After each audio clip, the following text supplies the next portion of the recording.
अभिनंदन. सर्वप्रथम तर मी महाराष्ट्राचे उपमुख्यमंत्री आपले अजितदादा पवार, जे कार्य धुरंधर, कार्य सम्राट, असे कित्येक त्यांच्यासाठी शब्द वापरावे तेवढे कमीच आहेत. कारण अजितदादा पवार हे महाराष्ट्राचे इतके मोठे व्यक्तिमत्व होते आणि त्यांच्या अपघाती जाण्याने या महाराष्ट्राचं इतकं मोठं नुकसान झालेलं आहे.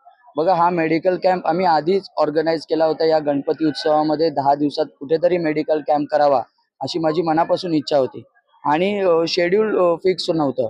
मग त्याच्यानंतर आमचं एक शेड्यूल फायनल झालं आणि मग आम्ही असं विचार केलं की हा मेडिकल कॅम्प आज ठेवून जे उपमुख्यमंत्री जे आहेत अजितदादा पवार यांच्या स्मृतीला हा कार्यक्रम समर्पित करावा. कारण अजितदादा पवार हे इतके मोठे व्यक्तिमत्व होते की ते सकाळी उठून आपल्या कामाचा सपाटा सकाळी 5 वाजल्यापासून सुरू करायचं. आणि बघा, राजकारणा पलीकडे आणि एक नेते असले तरी पण त्यांची जी कामाची पद्धत होती, ती जी पद्धत मला असं वाटतं सर्व तरुणांनी आत्मसात केली, सर्व लोकांनी आत्मसात केली. तर मला असं वाटतं खूप चांगल्या पद्धतीने आपलं आयुष्य पुढे सरकत राहील.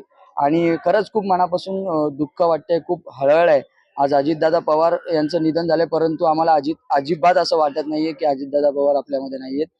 नेहमी त्यांचा सहवास सर्व लोकांमध्ये असेल, असे डॅशिंग नेतृत्व ते या ठिकाणी होते. तर त्यांच्या कार्याला समर्पित करून आज हा मेडिकल कॅम्प आम्ही ठेवलेला आहे. या कॅम्पमध्ये सर्व प्रकारच्या जे लेटेस्ट समस्या जे लोकांना भेडसावत आहेत, पुरुषांना, महिलांना, लहान मुलांना, ते महत्त्वाचे आणि मेन आजार याच्यावर आम्ही हा कॅम्प ठेवलेला आहे. जसं मधुमेह आहे, हृदयरोग आहे, स्त्री रोग आहे, ECG आहे, एक्सरे आहे. जे ट्रीटमेंट घेण्यासाठी आपल्याला हॉस्पिटलमध्ये चष्मा चेकअप आहे, आय चेकअप आहे, चष्मे वाटप आहे. या ट्रीटमेंट घेण्यासाठी हॉस्पिटलमध्ये जवळपास आपल्याला 3 ते 4 हजार रुपये आपल्याला पेड करावे लागतात. परंतु आज या आरोग्य शिबिरामध्ये श्री आशीर्वाद हॉस्पिटल आहे, यांचं सर्वात मोठं मोलाचं योगदान आहे आणि लक्ष आहे हॉस्पिटल आहे, यांचं देखील खूप मोठं योगदान आहे. यांनी आमच्या या, खरं तर सांगायचं तर यांनी आमच्या या आरोग्य शिबिराला खूप मोठा हातभार लावलेला आहे. समजा एखाद्या जे चष्मे वाटप तर आपण ठेवलेलं आहे, फक्त आपण लोकांना रिडिंगचे चष्मे नाही देत आहे, म्हणजे झिरोचे चष्मे नाही देत आहे. एखाद्याला खरंच जर सिलेंड्रिक नंबर आहे, त्यांना नंबर आहे, तर अशा लोकांचं देखील चेकअप करून आपण त्यांना चष्मा प्रोव्हाइड करणार आहे. एखाद्या महिलेला समजा खरंच काही स्टमक इश्यू आहे, त्यांना समजा सोनोग्राफी करायची आहे, तर सोनोग्राफीला देखील तुम्हाला माहिती आहे की 2 ते 2.5 हजार रुपये खर्च होतो.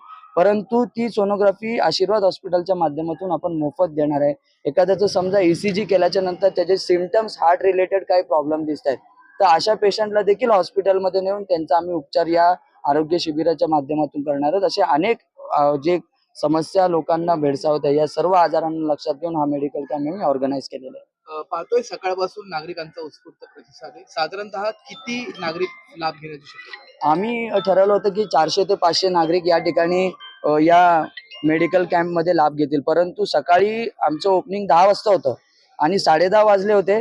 10:30 वाजल्यापर्यंत सगळं अरेंजमेंट सुरू होती. परंतु 10 ते 10:30 या पिरियडमध्ये जवळपास 200 लोकांनी या ठिकाणी अर्ध्या तासामध्ये हजेरी लावली होती. आणि हा कॅम्प संध्याकाळी 5 वाजेपर्यंत चालणार आहे. मला असं वाटतं की असंख्य लोक या मेडिकल कॅम्पला येतील. लोकांना माहीत पडते तुमच्या पत्रकारांचा, आज तर खरंच सर्वात मोठा सन्मान तर पत्रकारांचा आहे. यांनी आमच्या या गणेश उत्सवाला आणि आमच्या समाजसेवेला खूप प्रसार माध्यमांच्या माध्यमातून लोकांना तुम्ही पाठवले, तुमचे खूप मनापासून मी आभार व्यक्त करतो. आणि हे मेडिकल कॅम्प तुमच्या माध्यमातून बदलापूर शहरातील सर्व लोकांपर्यंत पोहोचावं आणि संध्याकाळी 5 वाजेपर्यंत सर्व लोक या मेडिकल कॅम्पचा लाभ घेण्यासाठी या ठिकाणी या. यामध्ये महत्वाचं एक आपण पाहतोय की चष्मे जे आहेत ते नंबर जरी असतील तरी ते तुम्ही मोफत देत आहेत आणि एकंदरीतच 2D किंवा सोनोग्राफी देखील असेल ती देखील मोफत काढली जाते. याबद्दल लोकांना सांगा, कारण हा खूप महत्वाचा मुद्दा आहे.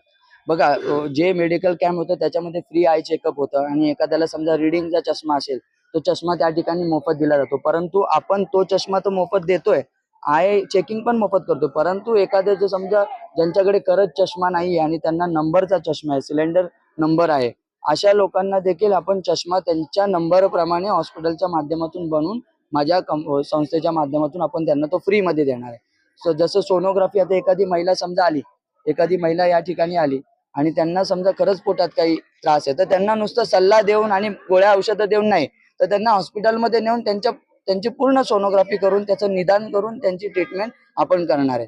जसं तुम्ही 2D इकोचं सांगितलं, आता इथे काही पेशंट येतील ज्यांना सतत हार्ट रिलेटेड समस्या जाणवतात, तर असे जे काही सिम्पटम्स आहेत ते नुसते ECG वर न भागवता आपण त्यांना जर गरज असेल 2D इको करायची, ती देखील आपण मोफत दरामध्ये सोनोग्राफी करणार आहोत. सेकंड एक आहे एक्सरे. कोणाचं समजा काही ऑर्थोडाईक प्रॉब्लेम आहे, आणि त्यांना नुसतंच इथे गोळ्या औषधे देऊन आणि सल्ले देऊन पाठवण्यापेक्षा त्यांचा एक्सरे देखील आपण करणार आणि मग त्यांच्यावर आपण उपचार करणार. नक्कीच. काय भावना असते जेव्हा जनसामान्यांच्या सेवेसाठी आपल्या माध्यमातून सेवा पोहोचते आणि जेव्हा त्याचा लाभ होतो, काय भावना असते एक माणूस? खरं तर खूप मला आनंद वाटतो आणि मी जो कार्यक्रम करतो त्याच्यामध्ये लोकांचं खूप मोठा सहकार्य आहे. पूर्वी मी एक उद्योजक असल्यामुळे माझी लोक माझे जे सवंगडी होते, मित्रमंडळी होते, माझे संपर्क होते लिमिटेड होते. परंतु मी आता या कार्यक्रमाच्या माध्यमातून लोक माझ्याशी जोडली जातात आणि खूप मला आनंद वाटतो. असं वाटतं की गणपती झाल्याच्या नंतर पण मी प्रत्येक वेळेस मला जेव्हा जेव्हा संधी मिळेल तेव्हा तेव्हा मी असेच उपक्रम लोकांसाठी राबवत राहणार.